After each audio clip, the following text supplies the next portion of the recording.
Kapolri Jenderal Polisi Listio Sigit Prabowo memimpin serah terima jabatan Kapolda Aceh yang baru. Kegiatan serah terima jabatan ini dilaksanakan di Aula Rupatama Mabes Polri pada hari Jumat, 29 September 2023. Kapolda Aceh yang baru yakni Irjen Pol Ahmad Kartiko ditunjuk menjadi Kapolda Aceh menggantikan Irjen Pol Ahmad Haidar yang dimutasi dalam rangka pensiun.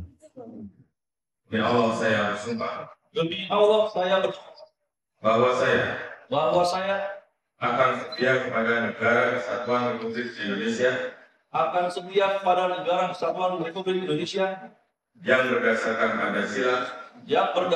Pancasila dan Undang-Undang Dasar Negara Republik Indonesia tahun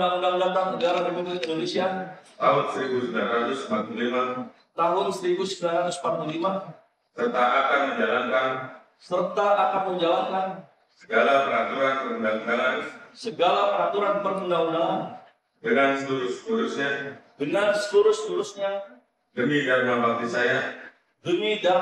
saya kepada bangsa dan negara. Dalam kesempatan ini juga dilakukan kenaikan pangkat untuk 4 perwira Polri. Yang pertama dari Irjen ke Komjen, yakni Komjen Pol Pancaputra, dari Brigjen ke Irjen, yakni Irjen Pol Benone Jazaza Luhena Pesi, dan Irjen Pol Adi Cahyo Hurip Mulyono. Kemudian yang keempat adalah Brigjen Pol Erwin Faisal yang naik pangkat dari Kombes Pol ke Brigjen Pol. Dari Jakarta, Fajar Mariansyah, Polri TV.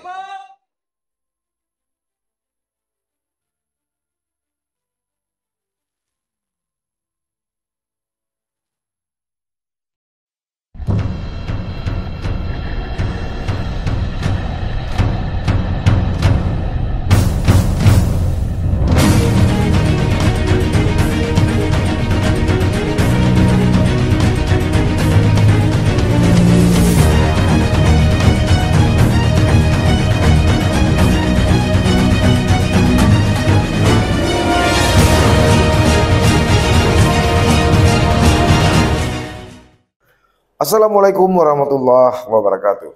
Sahabat Titik Balik, kembali kita bertemu dengan tema atau pokok bahasan masalah politik, hukum, budaya, ekonomi, dan sosial. Tentu secara lebih mendalam, lebih transparan, dan apa adanya. Pertemuan kali ini, seperti warga Aceh lainnya, saya ingin mengucapkan ahlan wa sahlan Jenderal Ahmad Kartiko, Kapolda Aceh yang baru. Kalimat ini ya lazimlah disampaikan oleh tuan rumah kepada tamu yang datang. Saya dan mungkin saja rakyat Aceh menyampaikan atau ada sukacita menyambut kehadiran Irjen Pol Ahmad Kartiko beserta keluarga Kapolda Aceh yang baru di bumi Serambi Mekah. Jenderal Bintang 2 ini menggantikan pejabat lama Irjen Pol Purnawirawan Al-Habib Ahmad Haidar Bagil Assegaf, SHMM. Ya. Seperti lazim pejabat baru, tentu ada pula harapan baru, khususnya dalam penegakan dan kepastian hukum. Salah satunya adalah saya sebagai warga negara Indonesia yang berdomisili di Provinsi Aceh. Harapan atau kata harapan tentu bermakna dapat menjadi lebih baik dan lebih meningkat dari sebelumnya. Jadi bukan berarti statis, hanya seperti itu saja, tapi lebih produktif dan agresif.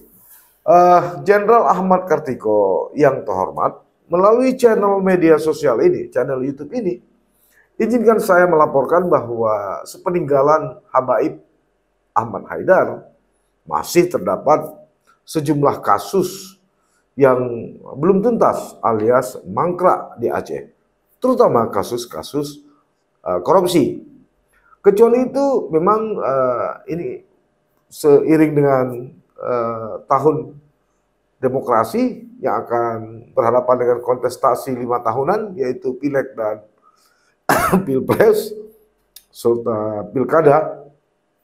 Saya dan rakyat Aceh tentu butuh jaminan dan kepastian dari jenderal terhadap situasi yang damai, aman dan nyaman di Aceh.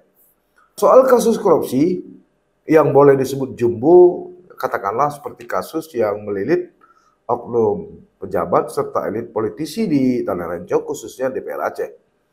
Mulai kasus beasiswa yang diduga ikut menyeret nama oknum anggota DPR Aceh, hingga pengadaan wastafel di Dinas Pendidikan Aceh saat pandemi COVID-19 yang lalu. Kasus ini diduga juga ikut melibatkan oknum pejabat elit di Aceh. Juga ada beberapa anggota DPR Aceh serta orang-orang dekat dari pejabat-pejabat tersebut.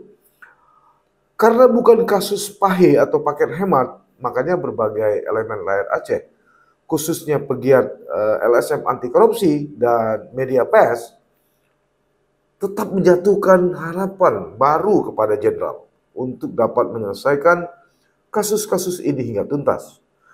Bayangkan saja jenderal, bolehlah dikata berbagai kasus korupsi yang mangkrak selama ini, sadar atau tidak, pelan tapi pasti telah membuat publik di Aceh mulai kurang percaya kepada jajaran Polda Aceh. Ya, bayangkan sajalah ada kasus korupsi, sudah 3 Kapolda berganti tapi tidak terselesaikan juga. Karena itu penyelesaian dan adanya kepastian hukum yang akan jenderal lakukan tentu akan menumbuhkan kembali kepercayaan rakyat terhadap kinerja jajaran kepolisian Polda Aceh di bawah komando jenderal. Dalam catatan media dan LSM anti korupsi Aceh misalnya, ada sejumlah kasus korupsi yang mangkrak yang benar-benar butuh atensi khusus dari jenderal.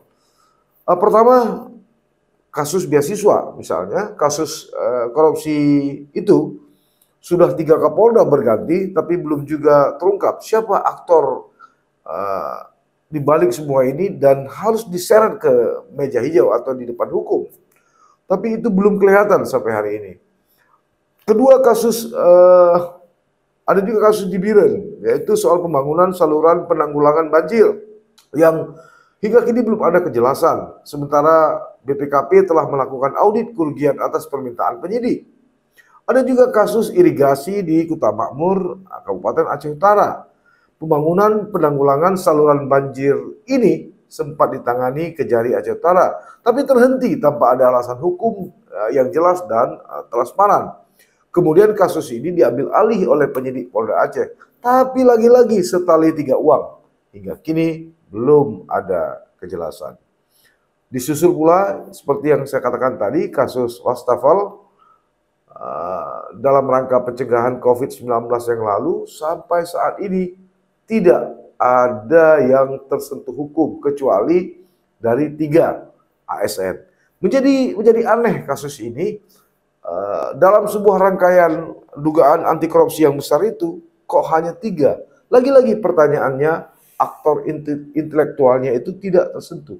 Kalaulah terdapat kerugian negara, mungkinkah ketiga oknum aparatur sipil negara ini yang melakukan praktek kerugian negara itu? Tentu ada pelakunya.